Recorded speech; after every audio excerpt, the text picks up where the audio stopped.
Here's a twist on how our High Court sees a gun law. In Bondi v. Vanderstok, the justices looked at a rule from the agency that enforces our gun laws. They said that some kits you can buy, which come with every piece needed to build a gun, act like real weapons because you can put them together quickly and they'll fire a bullet. They also ruled that half-finished gun bodies count if only a bit more work is needed to make them fire.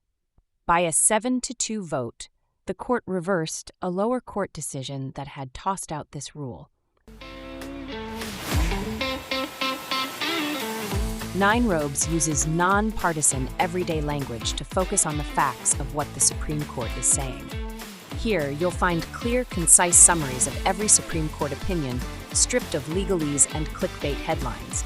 Each post breaks down the facts, explains the court's reasoning, and highlights the crucial details that often go unnoticed.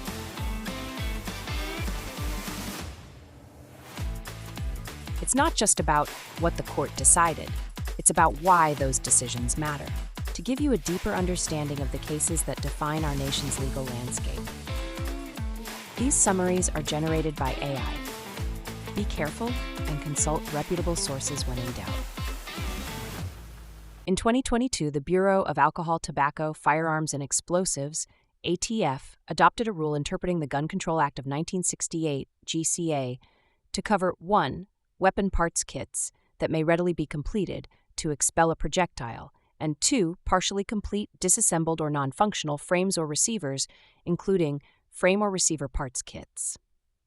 Before ATF could enforce the rule, manufacturers and hobbyists filed pre-enforcement APA challenges, contending that A. No kit can qualify as a weapon under Fact 921A3A, and B. Unfinished frames receivers fall outside 921A3B. The District Court, and on appeal, the Fifth Circuit agreed and vacated the rule in its entirety. The government sought certiorari, warning that the Fifth Circuit's interpretation would eviscerate the GCA's core provisions and leave regulators unable to trace an exploding rise in ghost guns. This court granted review. Justice Gorsuch, for 7 justices, held that ATF's rule is not facially inconsistent with the GCA. On subsection A, he explained that artifact nouns like weapon can embrace unfinished items whose intended function is plain. Polymer 80's Buy Build Shoot kit, containing all the parts needed to build a semi-automatic pistol in about 20 minutes with common tools, plainly qualifies as a weapon readily converted to expel a projectile. On subsection B, he held that frame and receiver may cover partially complete items. Decades of ATF practice, the GCA's serialization requirements in 9923I for incomplete silencers and destructive devices, and the absence of any dispute about pre-rule enforcement all confirm that some unfinished frames receivers fall squarely within the statute. The court rejected litigants' linguistic difference arguments, NFA machine gun fears, and invoked neither the rule of lenity nor avoidance because text, context, and structure unambiguously authorize regulation of at least some kits and partial frames. The Fifth Circuit's judgment was reversed and remanded. Justice Sotomayor, joined by Kagan and Barrett, wrote to emphasize that regulated parties have long known they must comply with the GCA's licensing, record-keeping, and serialization requirements, and that ATF itself encourages submission of products for classification to avoid confusion. Justice Kavanaugh concurred to note that ATF must prove willfulness to impose criminal penalties under FACRS 924A1D, and that background check violations under FACRS 924A5 require knowledge of the facts constituting the offense, thus guarding against unfair prosecutions. Justice Jackson concurred to stress that the sole judicial task is to determine whether Congress authorized ATF's rulemaking under Sign 926A, not to rewrite the statute. Justice Thomas dissented on text and structure grounds. He argued that frame and receiver, in Fact 921A3B, cannot reasonably cover unfinished or non-functional components, and that weapon, in subsection A, excludes kits that lack a finished frame or receiver.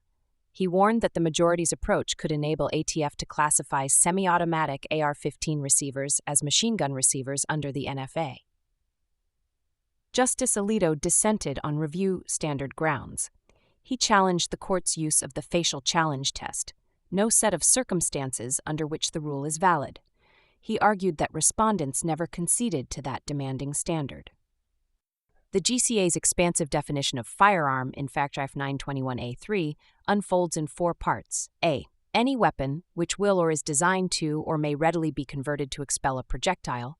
B. The frame or receiver of any such weapon. C. Any firearm muffler or firearm silencer. D. Any destructive device. Congress omitted readily converted from Part B, signaling that only items already fitting the ordinary meaning of frame or receiver qualify, unlike subsections A, C, and D, which expressly reach incomplete or convertible devices. But interpretation must also heed Section 923I, serialization mandates for incomplete silencers and destructive devices, ATF's consistent pre-rule practice of regulating certain unfinished frames receivers, and ordinary principles of consistent usage across a single statutory scheme. The majority holds that these structural and historical cues authorize regulation of kits and partial components at the outer boundary of the GCA's reach, while leaving for another day the precise line between regulated and unregulated items.